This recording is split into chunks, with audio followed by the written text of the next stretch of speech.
Dominance relationship मध्ये आपण बघणार आहोत different pattern of dominance relationship like particular complete dominance, incomplete dominance, then codominance and lethal gene action. आणि त्याचबरोबर हे दोन टॉपिक आज आपण बघणार आहोत.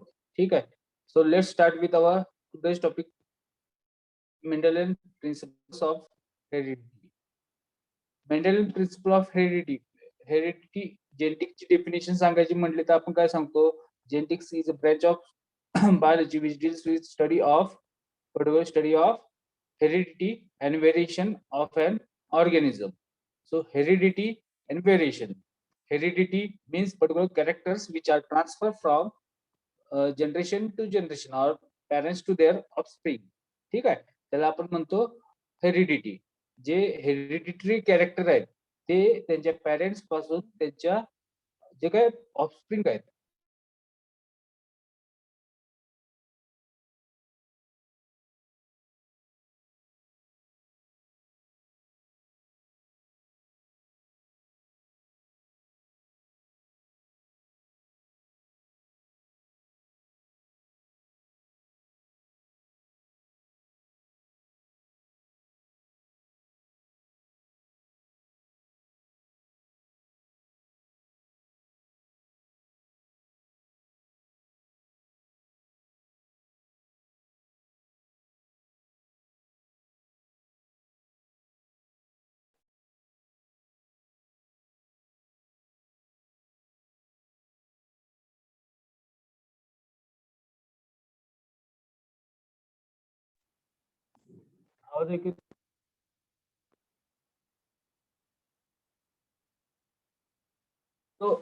जे काही मेंडेलियन प्रिन्सिपल्स आहेत हेरिडिटीचे, तर ते ह्या टॉपिक मध्ये आपण शिकणार आहोत.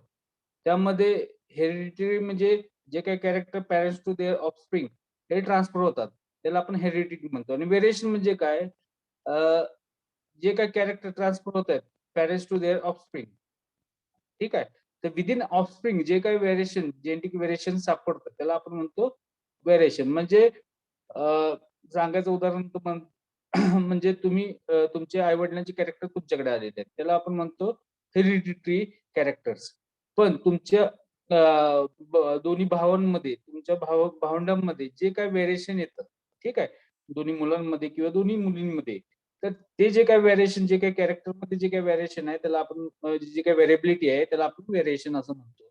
म्हणून जे काही जेनेटिक्सची डेफिनेशन सांगताना असं सांगितलं आहे, genetics is a branch of biology which deals with the study of hereditary and variation of an organism. आता जे काही हेरिडिटरीचे जे काही प्रिन्सिपल सांगितलेले होते ते जे काही फादर ऑफ जेनेटिक्स ज्यांना म्हटलं जातं, ग्रेगर जॉर्ज मेंडल यांनी सांगितलेले आहेत. तर त्यांनी 1966 मध्ये त्याचे पेपर हा पब्लिश केला होता. 1966 नंतर जे काही त्यांचं काम होतं ते एवढं काही बघितलं नाही कोणी. त्यानंतर 1900 सालामध्ये जे काही ह्युगो राईज, टीचर मार्क या सायंटिस्टनं, ठीक आहे, हे काय त्यांचं जे काय वर्क होतं, ठीक आहे, हे वर्क त्यांनी कार्ल कोरेज, ह्युगो राईस आणि टीचर मार्क यांनी हे शोधून काढलं पुन्हा 1900 सालामध्ये, आणि ते पुन्हा जगापुढे मांडलं. आणि त्यानंतर जे काही महत्व आहे मेंडलच्या कामाचं हे सगळ्यांपुढे आलं. त्यात पुन्हा आपण मागच्या वेळी सांगितलेलं जे मेंडल सायंटिस्टने जे काही मटेरियल युज केलेलं होतं, ठीक आहे, जे काही पी प्लांटचं जे काय सीझन आहे ते फटाफट सीझन मध्ये ते कव्हर होतं. ते सेल्फ फर्टिलायझिंग प्लांट आहे, ठीक आहे, सेल्फ पॉलिनेशन त्यामध्ये होतं. आणि त्यामध्ये त्यांनी अभ्यास करताना जे काही कॅरेक्टर युज केलं होतं ते सेपरेट, कॉन्ट्रास्टिंग, एकमेकांपासून दुसरं कॅरेक्टर सेपरेट, डॉमिनन्स एक असेल की रिसेसिव्ह, असे कॅरेक्टर त्यांनी 7 कॅरेक्टर त्यांनी स्टडीसाठी युटिलाइज केलं होतं. ठीक आहे.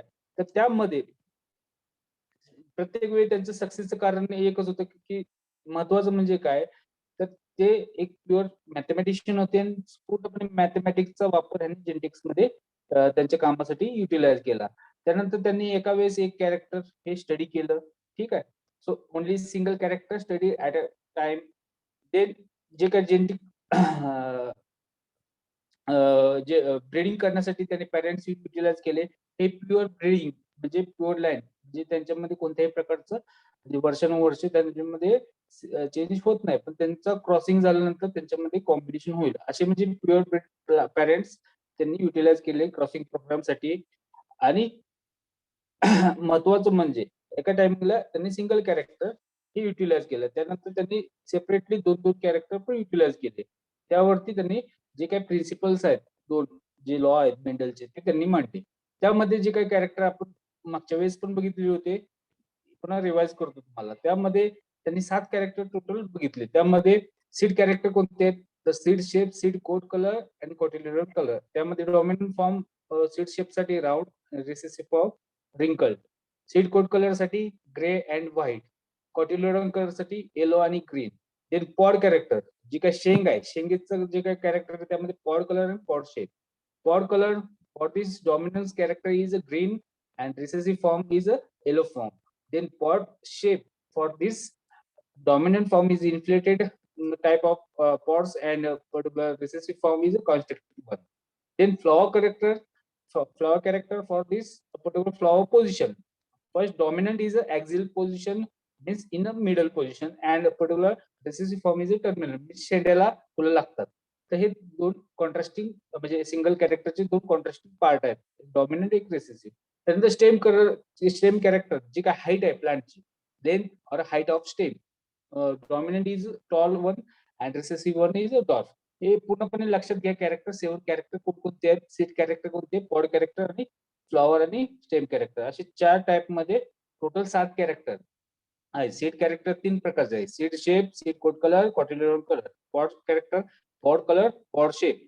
Flower character, flower position, and stem character is a length or height of stem. So on these different types of different forms, dominant and recessive, they postulated 2 different laws. First law is a law of segregation. So this law of segregation, also known as law of fluidity of gametes, or particular this law of segregation is based on a single character. ठीक आहे. एका वेळी त्यांनी एकच character study केला P plant मधला आणि त्यावरती हा लॉ पोस्टुलेट केलेला आहे. ठीक आहे. सो लॉ ऑफ सेग्रिगेशन लक्षात घ्या. पहिल्यांदा आपण ह्याचं एक्सप्लेनेशन बघूया. So Mendel's experiment. First Mendel tested the 7 character individually bye crossing a variety carrying a particular trait of a character.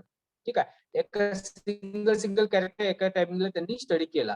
त्यामध्ये एक सिंगल ट्रेट म्हणजे फॉर एक्झाम्पल टॉल, जी काही लेंथ और हाईट ऑफ स्टेम आहे. ठीक आहे. टॉल म्हणजे dominant with another variety carrying a different trait of a character, same character, means a particular in recessive form dwarf. ठीक आहे.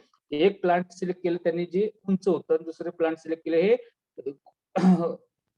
लहान हाईटला होतं. So when he cross tall variety with a dwarf one, he obtain only tall plant in F1 generation.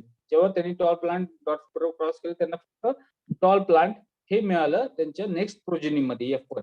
G first filial generation असतं त्याला आपण F1 म्हणतो. Second generation F2 असतं, F3 third generation, F4 fourth generation. ठीक आहे. F1, F2, F3, F4 so on. एखादी variety तयार करायची म्हटली तर जी काही प्युअर लाईन मेथडने 10 ते 15 वर्ष जातात. हे आपण नेक्स्ट कोर्सला बघणार आहोत. तर त्याची जी काही 10 ते 15 वर्ष किंवा 10 ते 15 सीझन काय असेल ते. ठीक आहे. 15 त्याची जनरेशन झाल्याशिवाय ते प्युअर फॉर्म होत नाही. ही प्रोसिजर आपण नंतर बघणार आहोत. पण ह्यामध्ये डॉप सेग्रिगेशन जे काही एक्सपेरिमेंट केलं ते पहिल्यांदा समजून घ्या. जेव्हा डॉप प्लांट रिसेसिव्ह प्लांट बरोबर क्रॉस केलं, एक सिंगल कॅरेक्टर त्यांनी एका वेळी स्टडी केला. ठीक आहे. तेव्हा त्यांना पहिल्या जनरेशन मध्ये सगळे जे प्लांट मिळाले हे सगळे टोटल प्लांट हे टॉल प्लांट होते. So when the F1 plants are said, the tall and dark plant were segregated in 3:1 ratio in F2 generation. जेव्हा F1 जे प्लांट आहे हे पुन्हा सेल्फ केलं. ठीक आहे. म्हणजे सेल्फ केलं म्हणजे काय, त्याचेच जे फ्लॉवर्स मधले जे काय अँथर्स आहेत, त्या फ्लॉवर मधले जे काय स्टिग्मा आहे, म्हणजे मेल पार्ट आणि फिमेल पार्ट. मेल पार्ट म्हणजे अँथर, फिमेल प्लांट म्हणजे जो काय स्टिग्मा आहेत ते. ठीक आहे. तुम्हाला पहिल्यांदा पार्ट लक्षात घ्या, मग तुम्हाला कळेल. हे जे काही फ्लॉवर आहे हे सिंगल स्टिग्मा, स्टिग्मा खाली ओरीला अटॅच असते. ठीक आहे. आणि जे अँथर्स असतात हे अँथर्स बाजूला. ठीक आहे. हे जे दोन पार्ट आहेत, हे दोन पार्ट हे अँथर जे की मेल पार्ट असतात, ठीक आहे. आणि ही जी मधली स्टिग्मा ही मिडल पोझिशनला स्टिग्मा, ठीक आहे. ही स्टाईल आणि ही ओरी म्हणजे अंडाशय, त्यामध्ये पर्टिक्युलर सीड्स हे फर्टिलाइज होऊन तिथे त्याची डेव्हलपमेंट होत असते, ठीक आहे. तर फ्लॉवरचे जे काही पार्ट्स आहेत त्यामध्ये जे काही अँथर हा मेल पार्ट आणि हे जे 3 पार्ट आहेत हे फिमेल पार्ट जो काय, ठीक आहे, फिमेल पार्ट. साइन मी केलेलं आहे, साइन दाखवलेलं आहे फिमेलचं आणि मेलचं.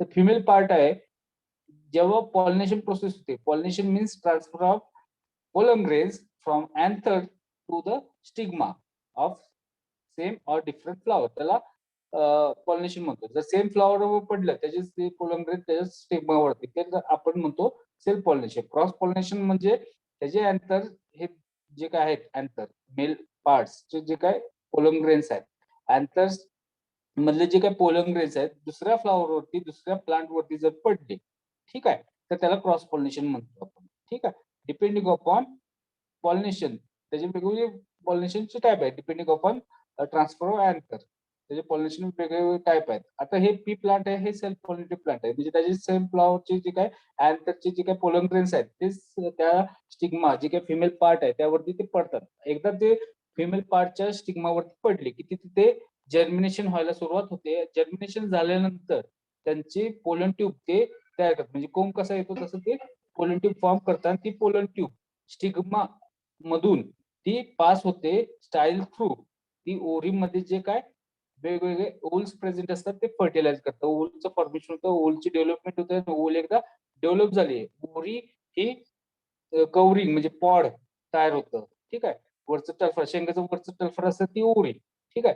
आणि जी काय आतमध्ये जे काही दाणे असतात, सीड्स असतात, ते म्हणजे ओल, जे की मॅच्युअर झालेले असतात, डेव्हलपफुल झाले की त्याचं सीड मध्ये कन्व्हर्जन होतं. तर अशी ही फर्टिलायझेशन प्रोसेस आहे.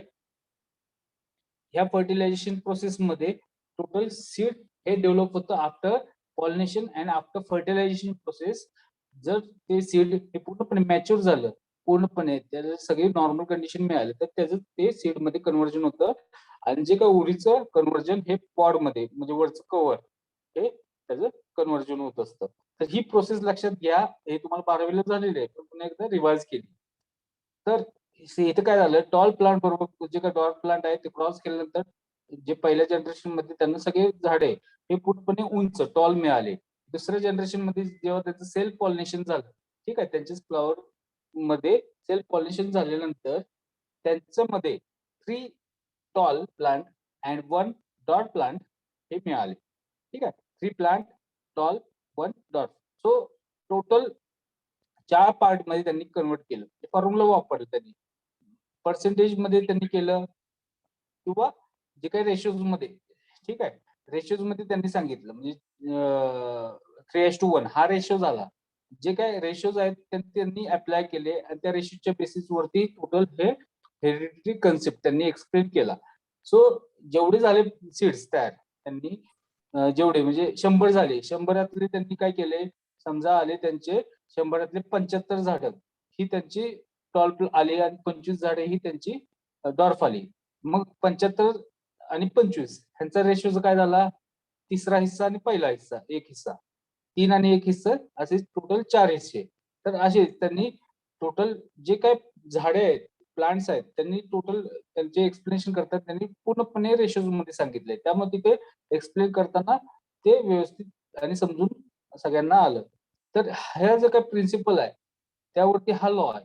तर काय, तर पहिल्यांदा जी टॉल आहे प्लांट F1 जनरेशन मध्ये सगळे टोटल टॉल म्हणजे सगळे टोटल जेवढं पॉप्युलेशन आहे ते सगळं टॉल. जेव्हा त्यांचं सेल्फिंग झालं, सेल्फिंग नंतर F2 जनरेशन मध्ये 3:1 रेशो मध्ये ते प्लांट हे सेग्रिगेट झाले. So he made crosses for all 7 characters and results appeared to fit the following patterns. First pattern, when crosses were made between the parents having a contrasting character, the F1 always showed one of the parental trait and not the other. म्हणजेच काय, जेव्हा crossing केलं त्यांनी, जेव्हा जे काय dominant form मध्ये जे कॅरेक्टर होते तेच तिथे फक्त आले पहिल्या जनरेशन मध्ये. ठीक आहे, म्हणजे जसं टॉल आलं, सगळे प्लांट टॉलच पहिल्या जनरेशन मध्ये. ठीक आहे, हे पहिलं त्यांनी सांगितलं. दुसरं त्यांना काय सापडलं, the traits that had disappeared or hidden in the F1 were reappeared in F2 generation, but only in the frequency of the 1/4 of the total number. म्हणजेच काय, तर एक हिस्सा फक्त जो काय F1 जनरेशन मध्ये अजिबात नव्हता, म्हणजे टॉल प्लांट एक सुद्धा नव्हतं, पण F2 मध्ये जेव्हा सेल्फिंग केलं तेव्हा ते एक हिस्सा म्हणजे एक पार्ट 3:1 रेशो मध्ये आले, तर एक हिस्सा हा त्यांचा जो हिडन पार्ट झालेला, हिडन फॉर्म, तो तिथे रिअपेअर झाला F2 जनरेशन मध्ये. Then irrespective of which parent used as a male or female, both the direct and reciprocal process gave the same result. Then this is the explanation. So first parent, डाव्या कोपऱ्यात first जे काय parent आहे,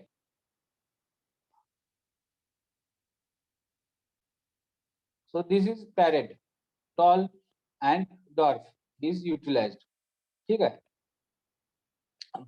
parent जे पहिलं tall, दुसरं dot. मग ह्यामध्ये कोणतेही मेल कोणतेही फिमेल वापरलं तरी त्यांची जे काही रिझल्ट आहेत ते तसेच मिळालेले आहेत. त्यानंतर जीन टाईप टॉलचा कुठला आहे, तर कॅपिटल टी. ठीक आहे, जो काही जीन आहे, जीनचे हे दोन पार्ट आहेत, कॅपिटल टी, जो की कॅपिटल फॉर्म मध्ये लिहिला जातो. जो रिसेसिव्ह फॉर्म आहे तो रिसेसिव्ह फॉर्म मध्ये लिहिला जातो, म्हणजे स्मॉल टी. डॉर्फ साठी आपण स्मॉल टी सिम्बॉल युटिलाइज करतो. तर जीन टाईपचे जो काही जीन आहे, जीनचे जे काय दोन कॉन्ट्रास्टिंग पार्ट असतात, तर त्यामध्ये त्याला आपण म्हणतो अलिल्स. सो अलिल्स मधून एक सिंगल अलील किंवा त्याचे दोन कॉन्ट्रास्टिंग पार्ट असतील तर दोन वेगवेगळे फॉर्म हे तयार होतात. तर इथे टॉलचा जो काय कॅपिटल टी, सो जीन्सचे जे काय अलिल्स आहेत, alleles are the alternative part of a single gene. एका जीनचे एक अल्टरनेटिव्ह फॉर्म मध्ये जे काय पार्ट आहेत त्याला आपण अलील म्हणतो. ठीक आहे, आता इथे सांगायचं म्हटलं तर इथे लक्षात घ्या, पहिले एक कन्सेप्ट लक्षात घ्या, पुढचं तुम्हाला सोपं जाईल खूप. हा कॅपिटल टी आहे. ठीक आहे, तर ह्यातला हा एक अलील झाला आणि हा दुसरा अलील. ठीक आहे, इथे बघा कॅपिटल टी स्मॉल टी आहे. आता इथे कॅपिटल टी स्मॉल टी हे जे आहेत ह्यातला एक पार्ट हा टी कॅपिटल, दुसरा पार्ट हा स्मॉल टी. तर हे दोन गॅमेट आहे आणि गॅमेट कधी पण गोलात लिहायचे. ठीक आहे, गॅमेट कधी पण गोलात लिहितात. ठीक आहे, हा टी झाला, हा गोलात कंसात. ठीक आहे, इथे स्मॉल टी कंसात, असं गोलात. ठीक आहे, मग इथे जे टॉल आहे प्लांटचं, जे काय प्लांट आहे ते टॉल आहे. त्याचे जीन आहेत, जीन टाईप आहे कॅपिटल टी.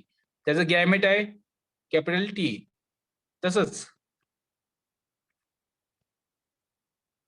जे काही डॉर्फ प्लांट आहे, डॉर्फ प्लांटचं जे काय प्लांट आहे, ठीक आहे, हे डॉर्फ, त्याचे जीन टाईप आहे तो स्मॉल टी आणि त्याचे गॅमेट आहे ते स्मॉल टी. जेव्हा हे टॉल प्लांट बरोबर डॉर्फ प्लांट हे जेव्हा क्रॉस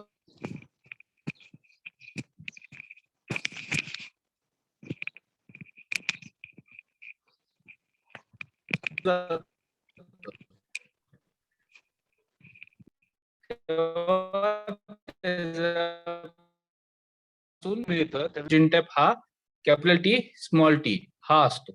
ठीक आहे,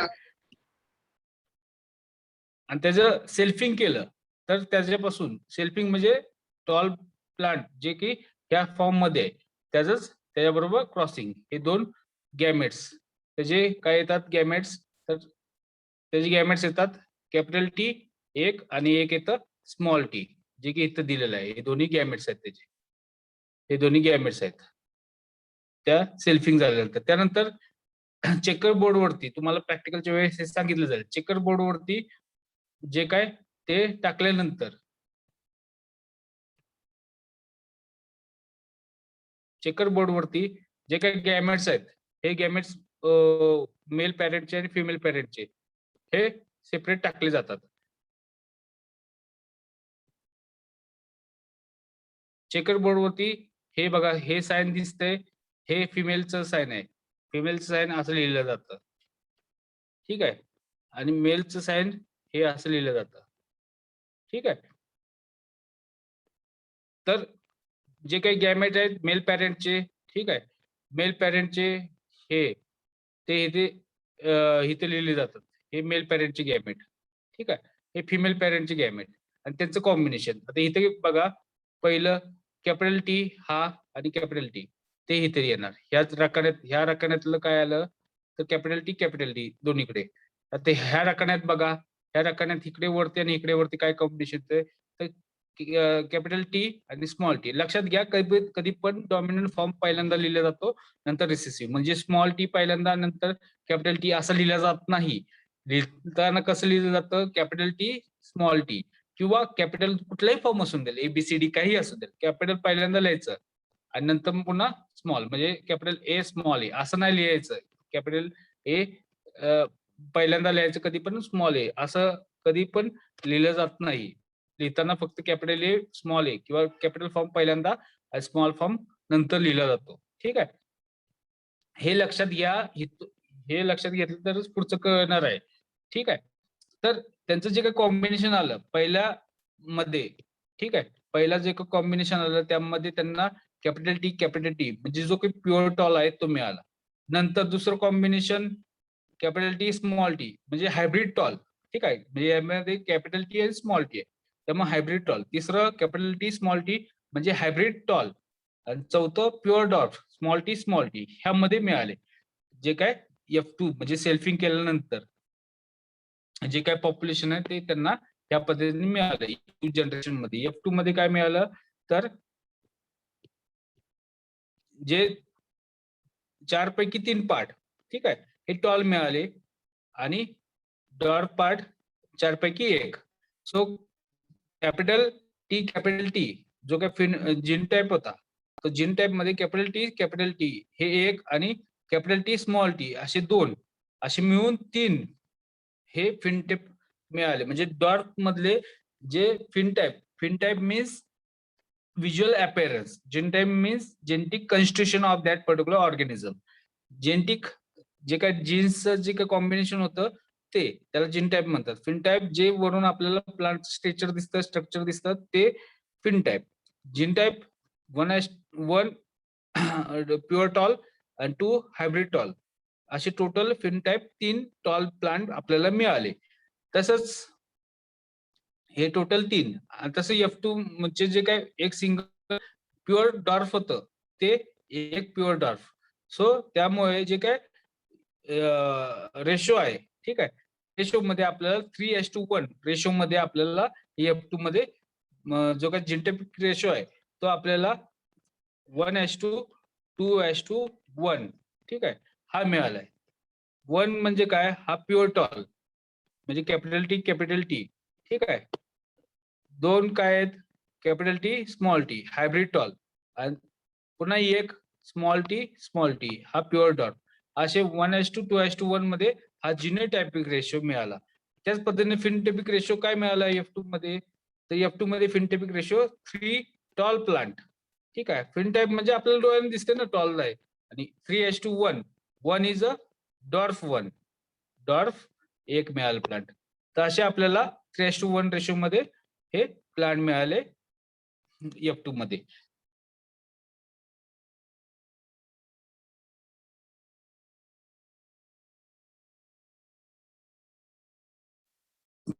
तर हे झाले so, Mendel called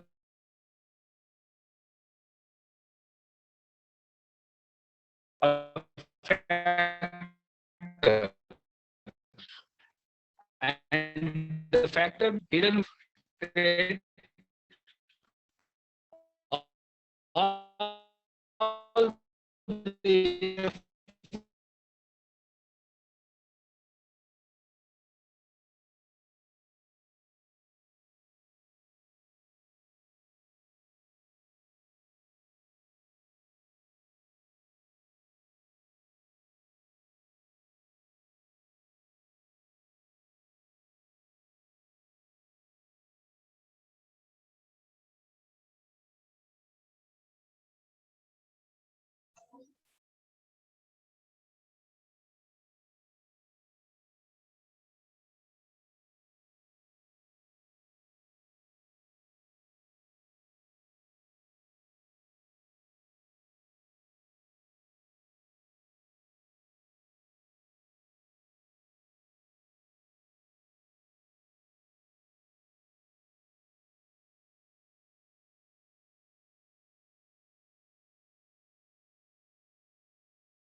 आवाज येतोय सगळ्यांना? आवाज येतोय? Yes sir. Yes sir. Network issue झालेला आहे. तर आपण बघत होतो जे काय 3:1 जो काय आपला फिनोटाइपिक रेशो आहे, त्याचबरोबर जो जिनोटाइपिक रेशो आहे 1:2:1. 1 हे प्युअर टॉल, 2 हे हायब्रिड टॉल आणि 1 हे प्युअर डॉर्फ, असं जिनोटाइपिक रेशो 1:2:1 मध्ये येतोय. आणि जो काय जिनोटाइपिक रेशो आणि फिनोटाइपिक रेशो 3:1, 3 टॉल आणि 1 डॉर्फ प्लांट हे येते. So according to the symbol used, tall hybrid F1 contains factor capital T since it is tall and small t since it produces some dwarf plants in F2. So since the T is dominant over the small t, capital T is dominant over small t, the Mendel's dwarf plant contains particular both this form. तर dominance म्हणजे काय? Dominance is the phenomenon of the suppression of expression of one trait by the another. जो काय dominant character आहे तो दुसरा recessive character हा suppress करण्याचा जो काय फिनॉमिनन आहे त्याला आपण डॉमिनन्स म्हणतो.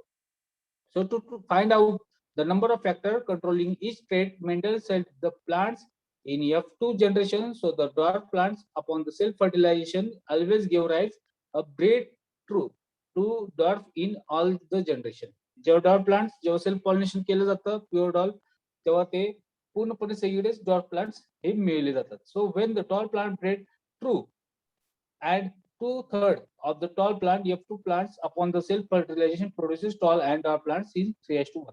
म्हणजे प्युअर डॉर्फ आहे ते प्युअर डॉर्फ जेव्हा सेल्फ पॉलिनेशन केलं तेव्हा आपल्याला सगळे प्लांट हे प्युअर डॉर्फ मिळतात.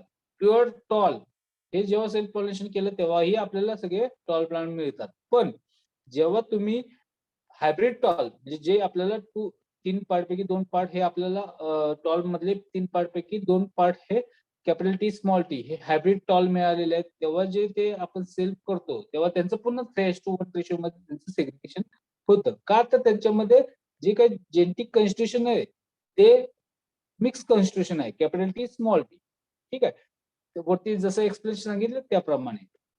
So from the results, it is clear that the hybrid plant for tallness contains two factors, capital T and small t, and the true breeding tall and dwarf plants also contains capital T, and dwarf one contains small t respectively. So the true breeding lines produces only one kind of a gametes, whereas the hybrid tall plants contains two kind of factor which can separate or segregate from each other during the gametogenesis and produces two kinds of gametes in equal proportion. जेव्हा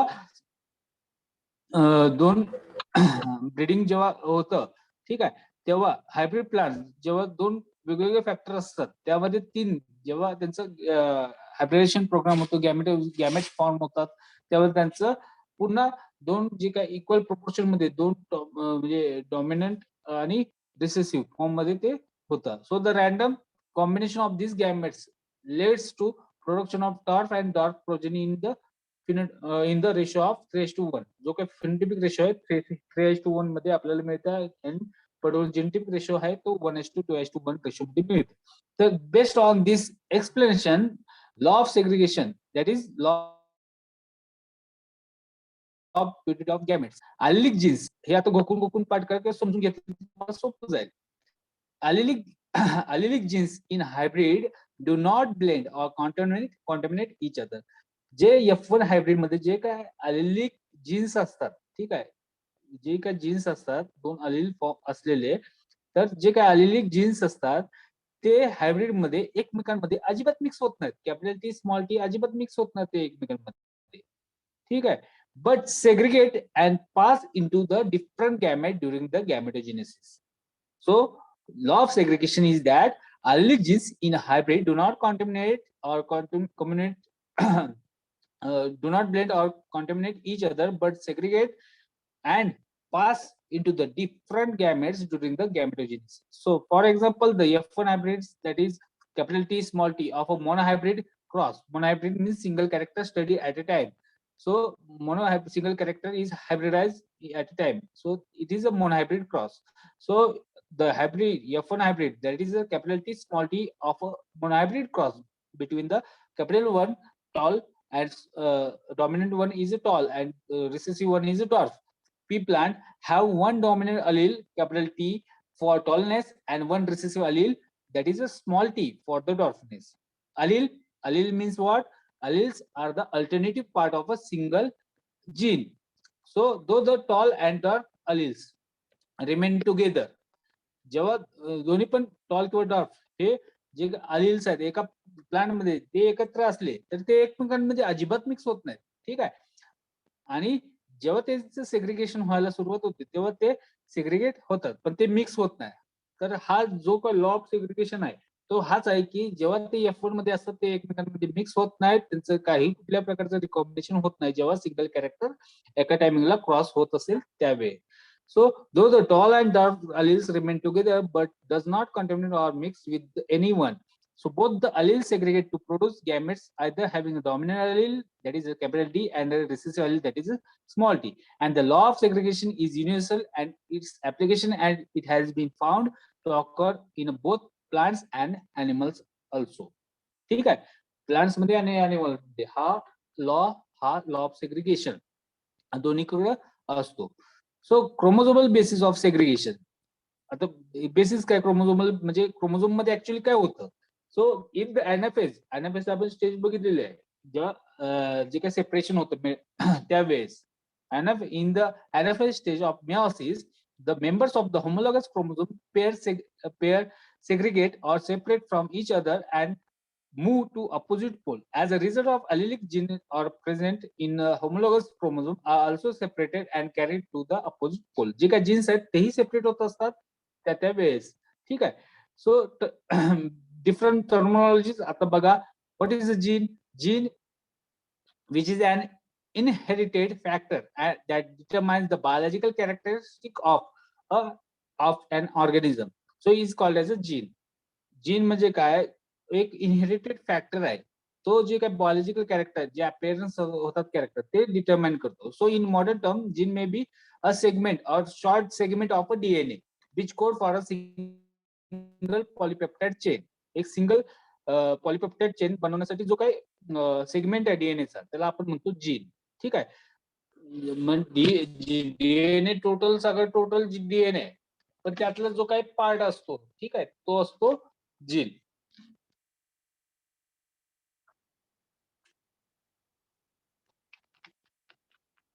त्यामुळं concept सांगताना लक्षात घ्या. Chromosome मध्ये total DNA हा chromosome मध्ये असतो. ठीक आहे. तर त्या डीएनएचा जो काय पार्ट आहे सिंगल तो असतो gene. So what is allele? Alleles are the alternative form of a single gene occupying the same locus of the homologous chromosome. Then locus is the position of gene on the chromosome. Chromosome वरती gene कुठे present आहे तर तो ती position म्हणजे locus. Then dominance is the suppression of expression of one Aleel by another अलील. जे काही expression आहे ती सप्रेस होऊन जातं एका अलील कडून दुसऱ्या अलीलचं, त्याला आपण म्हणतो dominance. So dominance is the suppression of expression of one allele by another allele of the same gene is called as a dominance. Then what is the recessive? Recessive is the character which lack the ability to express in F1 generation is called as or as a recessive. Recessive character काय होतं जे F1 मध्ये suppress झालं जातं तिथे ते disappear होऊन जातं F1 पॉप्युलेशन मध्ये. त्या कॅरेक्टरला आपण रिसेसिव्ह असं म्हणतो.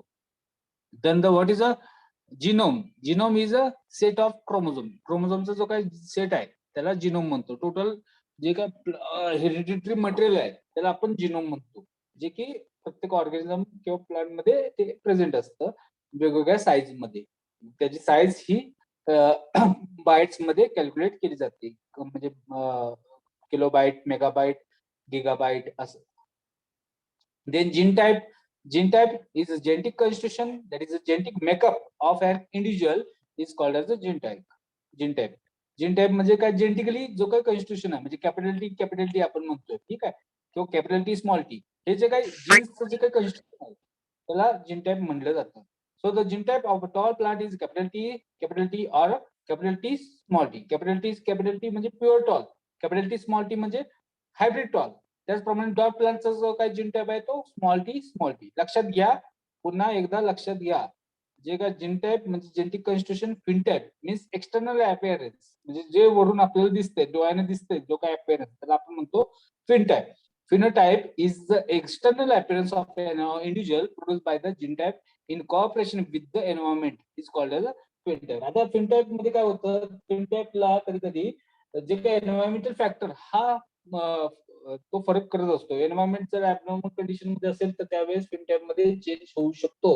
म्हणजे जे टॉल प्लांट आहे ते कधी कधी डॉट प्लांट पण होऊ शकतं. जर त्याचं एन्व्हायरमेंट, आजूबाजूची परिस्थिती त्याला चांगली नसेल तर ते वाढत नाही. मग हे जे काय अपीअरन्स आहे आपल्याला हे चुकीचं पण दाखवू शकतो कधी कधी plant.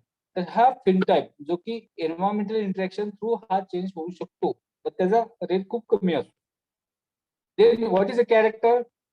So character or trait, TRAIT, character or trait, it is a morphological, anatomical, biochemical or behavioral feature of an organism. Then what is a hybrid or F1 generation? F1 means first filial or progeny generation. First filial म्हणजे पहिलं जी काही पिलावा आहे, पहिली progeny आहे, त्याचं जे काही generation आहे त्याला आपण F1 म्हणतो. F2 म्हणजे काय? Second filial generation. F3 third filial or progeny generation. So filial is derived from a Latin word means son or daughter. ठीक है, filial means son or daughter, which is derived from Latin word. So hybrid is a progeny obtained by a crossing two parents which are genetically dissimilar. Okay, genetically वेगळे असलेले जे काही दोन parents आहेत त्यांच्यापासून जे काय प्रोजनी जी काय तयार झालेली आहे त्याला आपण हायब्रिड म्हणतो. ठीक आहे, हायब्रिड म्हटलं जातं किंवा F1 जनरेशन, दोन्हीचा कन्सेप्ट हा एकच आहे. Then the parent means particular varieties और strains differing for one or more character and which are involved in a crossing are called as a parents. Parents हे एक किंवा दोन कॅरेक्टर सेपरेट असलेले जे की प्युअर लाईन्स असतील, ठीक आहे, जे की क्रॉसिंग प्रोग्राम मध्ये आपण युटिलाइज करतो त्याला पॅरेंट म्हटलं जातं. देन फिमेल पॅरेंट, सिम्बॉल बघा, फिमेल पॅरेंटचा सिम्बॉल नीट बघा, दिसतोय का सगळ्यांना? फिमेल पॅरेंटचा सिम्बॉल, मेल पॅरेंटचा सिम्बॉल दिसतोय का? अनम्यूट करून सांगा. Yes, sir. Yes, sir. Female parent is a parental plant whose stigma is pollinated by pollens of desired male parent is called as a female parent. Female parent म्हणजे कुठलं parent की ज्याचे stigma ही utilise केली जाते crossing programme साठी, pollens त्यावरती पडतात आणि तिथे त्या फिमेल पॅरेंट मध्ये सीड हे तयार होतात. मग मेल पॅरेंटचे सीड तयार करतो का आपण? नाही, आपण फक्त फिमेल पॅरेंट वरती जे काही सीड तयार होतात ऍज अ हायब्रिड सीड म्हणून ते घेतो. जेव्हा मेल पॅरेंटचं स्टिग्मा म्हणजे मेल पॅरेंटचे जे काय पोलन ग्रेन्स आहेत ते फिमेल पॅरेंटच्या स्टिग्मावरती पडल्यानंतर जे काही सीड तयार होणार ते फिमेल पॅरेंट आहे, त्या फिमेल पॅरेंटचे जे काही प्लांट आहे तिथे ते सीड तयार होणार, ते हायब्रिड सीड असणार आहेत जेव्हा त्याचं क्रॉसिंग प्रोग्राम होणार आहे. सो फिमेल पॅरेंटचं सिम्बॉल बघा कसं आहे, मेल पॅरेंटचं सिम्बॉल कसं आहे ते बघा.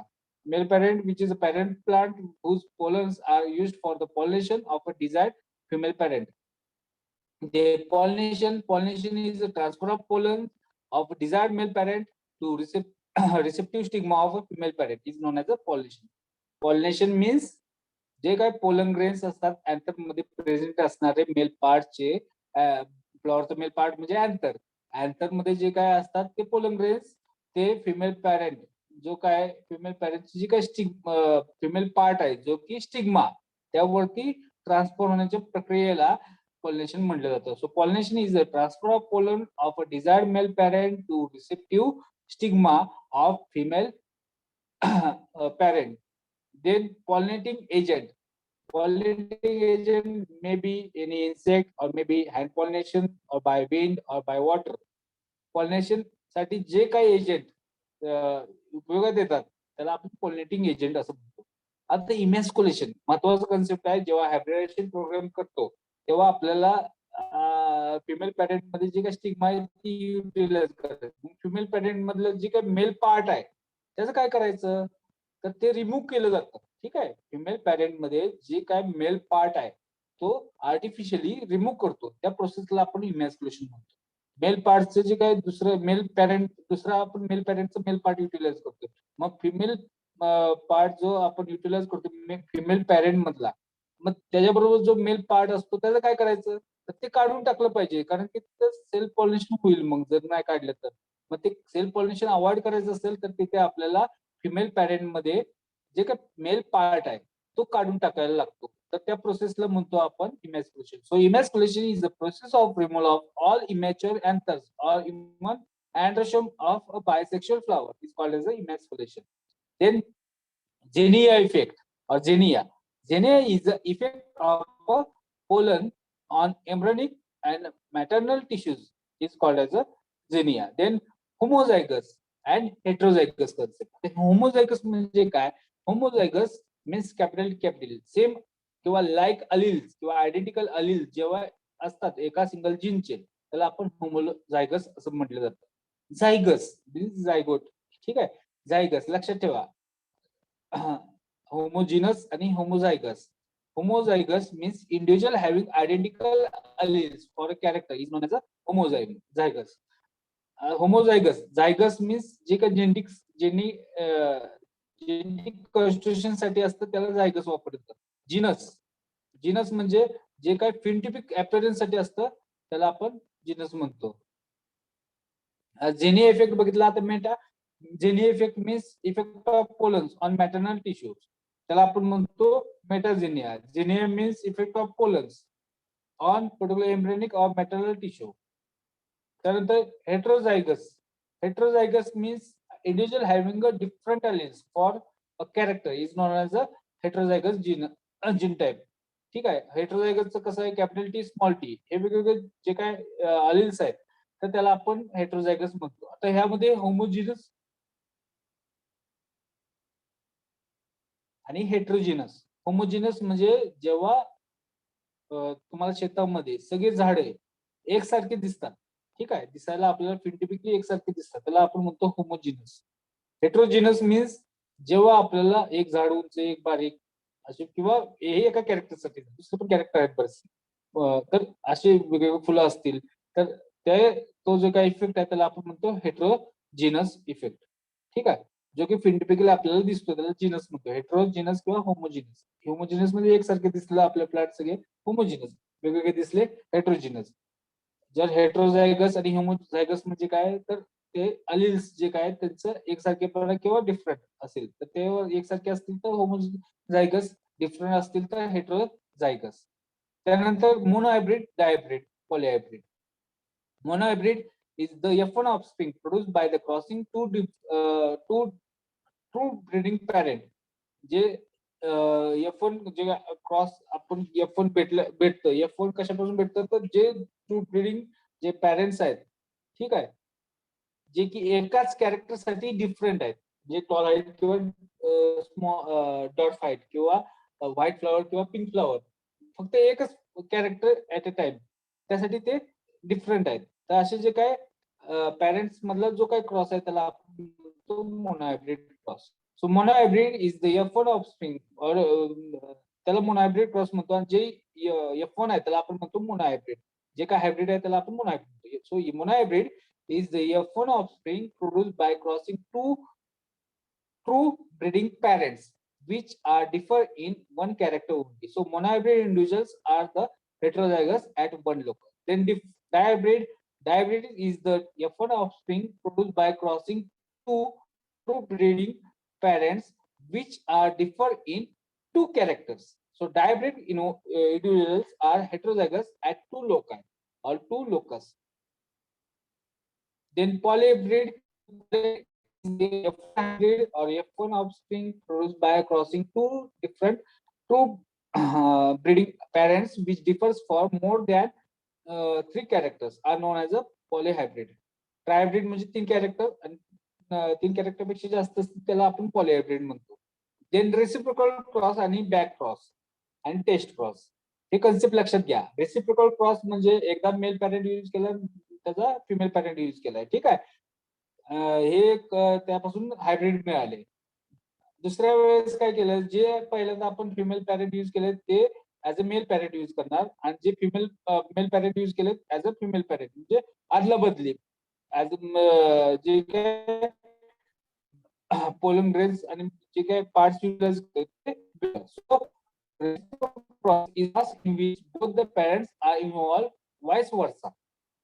अल्टरनेशन आपण करतो, म्हणजे जेव्हा आपण मेल पॅरेंट यूज केले फिमेल त्यांची जो काय आदला बदली करायची, male parent as a female आणि female parent as a male utilise केलं जातं, त्याला म्हणतो आपण रेसिप्रोकल क्रॉस. त्यानंतर बॅक क्रॉस आणि टेस्ट क्रॉस. मेजर डिफरन्स आहे बॅक क्रॉस आणि test cross. Back cross is the cross of F1 hybrid with either of parent. जो F1 हायब्रिड आहे, जे पॅरेंट ए पॅरेंट बी, त्याचा F1 हायब्रिड आलं सी, ठीक आहे. तर सी चा ए किंवा बी बरोबर क्रॉस करतो, त्याला आपण म्हणतो बॅक क्रॉस. आता टेस्ट क्रॉस म्हणजे काय, आता ए हे जे आहे ते डॉमिनंट पॅरेंट आहे, बी हे आहे ते रिसेसिव्ह पॅरेंट आहे. जेव्हा F1 चा त्याच्या रिसेसिव्ह पॅरेंट बरोबर क्रॉस केला जातो, त्याला आपण म्हणतो test cross. So test cross is a cross between F1 hybrid and its recessive parent. So first, test cross is always back cross, but back cross may not be test cross. म्हणजे काय, taste cross हा काय back cross असतो. Taste cross म्हणजे काय, त्याचा F1 चा त्याचा रिसेसिव्ह पॅरेंट म्हणजे बी पॅरेंट बरोबर क्रॉस केलाय, त्याला आपण म्हणतो टेस्ट क्रॉस. मग टेस्ट क्रॉस हा बॅक क्रॉस असतो. पण बॅक क्रॉस म्हणजे काय, ए बरोबर क्रॉस केला जातो, बी बरोबर. जेव्हा बी बरोबर होईल तेव्हा मे म्हणजे पर्टिक्युलर तो टेस्ट क्रॉस असू शकतो. पण ए जेव्हा बरोबर होतोय बॅक क्रॉस, तेव्हा तो टेस्ट क्रॉस होत नाही. त्यामुळे सांगितलंय test cross is always back cross, but back cross may not be test cross. तुम्हाला ऑब्जेक्टिव्हला हे विचारू शकतो. So ratio should be always be 1:1. जो काही टेस्ट क्रॉसचा रेशो असतो तो 1:1, ठीक आहे. ह्या साठी असतो, किंवा जे सिंगल कॅरेक्टर असेल तेव्हा 1:1. जेव्हा दोन कॉन्ट्रास्टिंग कॅरेक्टर युटिलाइज केले तेव्हा जातात तेव्हा 1:1:1:1. जो हायब्रिड क्रॉस असतो त्यामध्ये 1:1:1:1 असं सगळे जे काय पॅरेंटल फॉर्म्स आहेत त्या फॉर्म्स मध्ये टेस्ट क्रॉस येत असतो. त्यामुळं जे काय ट्रू ब्रीडिंग होते का नाही हे चेक करण्यासाठी ही टेस्ट क्रॉस हा केला जातो. F1 चा त्याच्या रेसिसिव्ह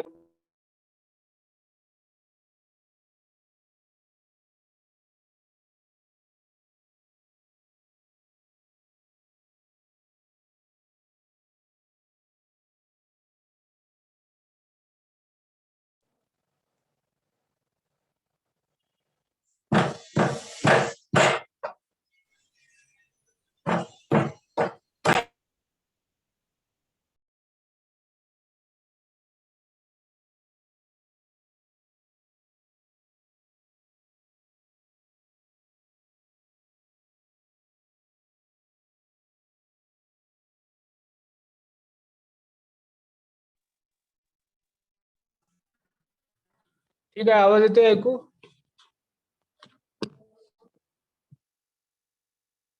आवाज ऐकू येत?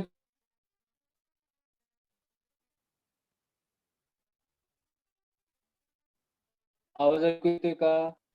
Yes, sir. Yes, sir. Back cross and test cross. So use of test cross. So test cross is used for the verifying the Mendel factorial hypothesis. So according to Mendel, a monohybrid tall that is producing capital T small t produces two kinds of gametes in equal proportion, and recessive parent produce only one kind of gamete, that is a small t.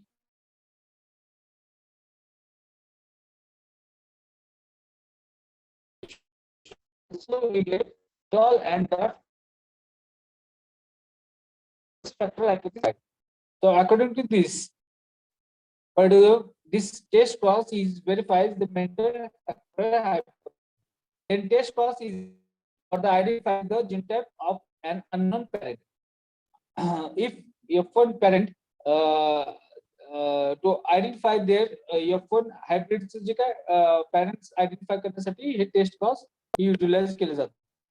Then incomplete dominance जे काय dominance आता आपण बघितला complete dominance म्हणजे जेव्हा tall plant dot बरोबर cross करतो तेव्हा आपल्याला सगळे टॉल प्लांट मिळतात आणि F1 मध्ये त्याचं जे सेग्रिगेशन होतं ते F2 मध्ये ते 1:2:1 म्हणजे 3:1 मध्ये ते सेग्रिगेशन होतं. इनकम्प्लीट डॉमिनन्स मध्ये काय आहे तर इथे बघा when F1 hybrid do not resemble to any of the parent but more or less intermediate between the parents, it is termed as a incomplete dominance. म्हणजेच काय जेव्हा की टॉल किंवा डॉट ह्या दोन फॉर्म मध्येच फक्त ऑफस्प्रिंग येतात पण मधला फॉर्म येत नाही. पण कधी कधी मधला फॉर्म येतो इंटरमिडिएट फॉर्म येतो म्हणजे रेड कलर व्हाईट कलर जेव्हा क्रॉस केलं त्या पिंक कलर मध्ये त्याचा फॉर्म येतो. ठीक आहे. पिंक हा कुठल्याही पॅरेंटचा फॉर्म नाही पण त्यांचा जो क्रॉस केल्यानंतर पिंक फॉर्म येतो तो जो काय डॉमिनन्स आहे तो इनकम्प्लीट डॉमिनन्स झाला.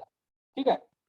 म्हणजे कॅपिटल आर इथे बघा सेम कॅपिटल आर एक फॉर्म आला तो pure red, capital R small R हे दोन फॉर्म आले ते हायब्रिड पिंक आणि तिसरा फॉर्म आला तो स्मॉल आर जो की प्युअर व्हाईट. त्यामुळे जेव्हा रेड आणि व्हाईट फ्लॉवरचं जेव्हा क्रॉसिंग केलं जातं इनकम्प्लीट डॉमिनन्स ते शो झाला तर तो 1 रेड 2 पिंक अँड 1 व्हाईट हा फिनोटाइपिक आणि जीनोटाइपिक रेशो हरवतो. त्याला आपण म्हणतो इनकम्प्लीट डॉमिनन्स. त्यानंतर codominance. In codominance when both the alleles of a pair are fully expressed in heterozygous they called as a codominance. कोडॉमिनन्स मध्ये काय होतं जेव्हा दोन्ही पेअर्स हे एक्सप्रेस होतात. ठीक आहे. जे दोन्ही अलीलचे पेअर्स आहेत ते एक्सप्रेस केले जातात त्यावेळेस ते कोडॉमिनन्स. आपण हे प्रॅक्टिकलला बघणार आहोत. डॉमिनन्स आहे ते प्रॅक्टिकलला बघणार आहोत व्यवस्थित. तिथं प्रॅक्टिकलचं न्यूमेरिकल्स आहेत त्यात ते आपल्याला सॉल्व्ह करून घेतले जातील. दुसरा लॉ आहे लॉ ऑफ इंडिपेंडेंट असॉर्टमेंट. आता law of independent assortment at a time दोन कॅरेक्टर जेव्हा स्टडी केलं जातं तेव्हा हा लॉ ऑफ इंडिपेंडेंट असॉर्टमेंट हा पोस्टुलेट केलेला आहे. So Mendel experiment for this law of independent assortment जो मेंडलचा सेकंड लॉ आहे. So after studying the characters independently Mendel dealt with the two characters such as a color and shape of the seed together.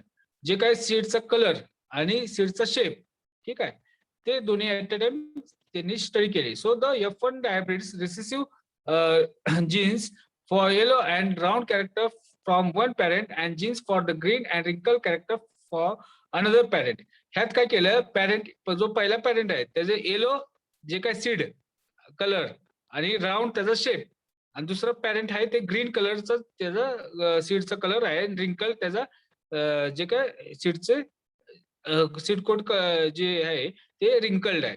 तर त्यासाठी दोन character एका टायमिंगला त्यांनी utilise केलेले आहेत. So all the F1 since yellow is dominant over the green and particular round is dominant over the wrinkle, all F1 offsprings were uniformly yellow round, and when the F1 offspring were self-fertilized in F2, they produces total 4 kinds of offspring in 9:3:3:1. ठीक आहे. तर ह्यामध्ये काय झालंय जेव्हा F1 मध्ये single character प्रमाणे इथे डायब्रिड क्रॉस मध्ये आपल्याला जे काही डॉमिनंट जे पॅरेंटचे डॉमिनंट कॅरेक्टर आहे तेच इथे अपेअर होतं येलो राऊंड जे कॅपिटल वाय कॅपिटल आर ह्यामधला जो गॅमेट निघणार वायचा एक जीन आहे येलो साठी तो कॅपिटल वाय राऊंडचा कॅपिटल आर. इकडे ग्रीन रिंकल मध्ये स्मॉल वाय स्मॉल आर त्याचा गॅमेट निघणार आहे small Y and small R. आणि त्याचे जे काही कॉम्बिनेशन F1 मध्ये जे काही हायब्रिड तयार होणार त्याचं असणार आहे येलो राऊंड जे की capital Y capital R small R या कॉम्बिनेशन मध्ये येणार आहे. लक्षात घ्या सेम जीनचा डॉमिनंट रिसेसिव्ह पार्ट हा एका टायमिंगला लिहायचा आणि त्यामध्ये जो डॉमिनंट असेल तो पहिल्यांदा लिहायचा. सो येलो राऊंड मध्ये कॅपिटल वाय आलं नंतर स्मॉल वाय आलं जो हायब्रिड साठी जेनेटिक त्याचं कॉन्स्टिट्यूशन आहे आणि capital R small R. After the selfing means yellow round crossed with the hybrid yellow round, so it gives total 16 total offspring. ठीक है. So in particular total 16 offspring they found particular 9 yellow round.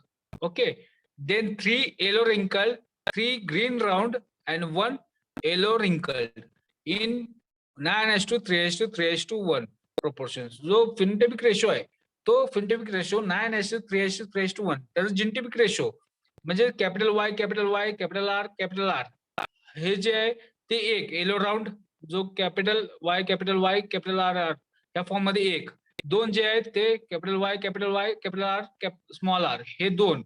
त्यानंतर दुसरे दोन कसे निघाले तर capital Y small Y capital R.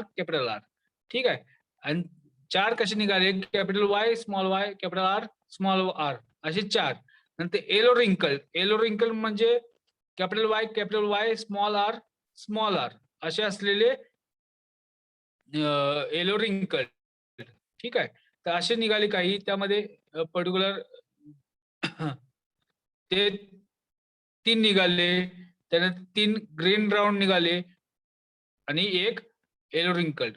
ठीक आहे. तुम्हाला प्रॅक्टिकल हे समजून जाईल. So based on this dihybrid cross Mendel giving the explanation, so the factor for the yellow color many by color may be represented by capital Y and the green by small y, and the round seed by capital R and wrinkled seed by the small r. हे symbols utilise केलेत हे express करण्यासाठी. So दस अ pure line yellow round is capital Y, small r, capital R, and a pure line green wrinkle is small y, and small r. जे pure tall आहे ते pure form मधले जे dominant आहे तो कॅपिटल वाय कॅपिटल आर. जो काय recessive आहे तो small R. So the gametes produced by these parents are capital Y, capital R, which is in dominant form, and small y, small r, which are in a recessive form. जे काही gametes आहेत ते एकदाच येतात. ठीक आहे. Double येत नाही. तर कॅपिटल वाय आर हे एक गॅमेट झालं. स्मॉल वाय स्मॉल आर हे दुसरं गॅमेट झालं जे की जीनटाईप पासून आलेलं आहे त्यांचं respective. So the F1 offspring formed by the union of these gametes having the genotype of जे hybridचा genotype आहे तो capital Y, capital R, small r, and the phenotype is yellow round, which is means particular recessive form जो आहे त्याला dominant form कधी पण dominance करत असतो. त्यामुळे capital Y, capital R, small r जरी असला तर तिथे dominant जो काय फॉर्म आहे तोच तिथे एक्सप्रेस होतो फिनटाईप मध्ये. त्यामुळे येलो राऊंड जे काय ते हायब्रिड आपल्याला मिळणार आहे. Since the parent differ in two character this offspring is called as a dihybrid. And during the gametogenesis, the F1 dihybrid produces 4 kinds of gametes. That are different gametes are produced via capital Y, capital R, capital Y, small r, small y, capital R, and small y, small r. So these 4 gametes are produced in the F1 dihybrid. Because the segregation of the seed color alleles occurs independently of the segregation of the seed shape alleles. So this is called as a law of independent assortment. So law of independent assortment is the segregation of one pair of allele is independent of the segregation in any other pair of allele. So in other words, when 2 or more independent characters are considered together, the factor responsible for them assort themselves freely and at a random when gametes are formed. So based on this, the 4 kinds of gametes, which are capital Y, capital R, capital Y, small y, capital R, and small y, small r, produced by the F1 dihybrid unite at a random and produce 16 type of offspring in F2 generation in the ratio of 9 yellow round, 3 yellow wrinkle, 3 green round, and 1 green wrinkle. So this ratio shows that each pair of alleles bear independently and bears no permanent association with the other pair of alleles. So the alleles Y is found along with the allele small, but it does not always remain associated with it. So the allele capital Y becomes assortment of the alleles form the basis for the 9:3:3:1 ratio. जो काय ratio असतो तो 9:3:3:1 जो की dominant अलील त्यामुळे तो होत असतो. जो काय डायब्रिड जो काय टेस्ट क्रॉसचा जो काय डायब्रिड आहे रेशो तो काय येतो तर जे येलो राऊंड आहे ते एक येतंय येलो रिंकल, एक येतंय ग्रीन राऊंड एक, आणि येलो रिंकल एक. तर जे काय पॅरेंटचे जे काय फॉर्म आहेत वेगवेगळे कॉम्बिनेशनचे असे बॅकक्रॉस वन F1चा जो काय बॅकक्रॉस 1 आहे तो तिथे डेव्हलप होतो. ठीक आहे. तर 4 वेगवेगळ्या फॉर्म मध्ये त्यांचं सेग्रिगेशन होतं. जेव्हा एलोराउंड जो काय आहे हायब्रिड आपला, ठीक आहे, पॅरेंट डायब्रिडचा टेस्ट क्रॉस, डायब्रिडचा जो काही F1 आहे तो capital Y small y capital R small r असणारा एलोराउंड पॅरेंट, त्याचे जे काही गॅमेट पडणार आहेत ते total capital Y capital R capital Y small y capital R आणि स्मॉल y स्मॉल r. तर हे 4 गॅमेट ह्यांचं कॉम्बिनेशन जो काय ग्रीन रिंकल जो रिसेसिव्ह पॅरेंट आहे, small y small r gamete असणारा जो काय पॅरेंट आहे, तर त्याबरोबर झाल्यानंतर त्याचं जे काय कॉम्बिनेशन होऊन जे येतात पॅरेंट, जे ऑफस्प्रिंग येतात ते 1:1:1:1 रेशो मध्ये येतात. ठीक आहे. तर हे तुम्हाला प्रॅक्टिकल व्यवस्थित समजेल. So reasons for overlooking of Mendel result. So the important reason for the neglect of Mendel findings related to mechanism of inheritance for a long time. First, Mendel generalized his result based on his studies on garden pea. Later on, his work on hawkweed, that on the advice by the Nagli, C.V. Nagli. Mendel could not prove this result on this plant as the embryo is formed from the ovule without fertilization. Then Mendel explained his result with the help of mathematics. The scientist at that time did not appreciate this approach, and Mendel could not support his finding through the cytological studies. And after his failure to demonstrate the result on the hawkweed, he did not give proper publicity to his work and kept quiet. So that's why 1966 मध्ये त्याचं जे काही काम झालेलं paper publish झाला हॉकवीड मध्ये त्यांना ते दाखवता आलं नाही, त्यामुळे त्यांचं ते पब्लिश तसंच पेपर राहिलं. आणि 1900 सालामध्ये जेव्हा बाकीच्या 3 सायंटिस्टने ते शोधून काढले त्यानंतर यांचे हे लॉज आहेत ते पब्लिश झाले, सपोर्ट मिळाला त्यांना, चांगला सायटॉलॉजिकल एव्हिडन्सेस मिळाले त्यावेळेस. ठीक आहे. जो काही नेक्स्ट पॉइंट आहे आपला डॉमिनन्स कन्सेप्ट, तो आपण नेक्स्ट टाइम घेऊ, आपल्याला वेळ नाही तेवढा. ठीक आहे. काय असेल क्वेरी तर आपल्या ग्रुपवरती टाका.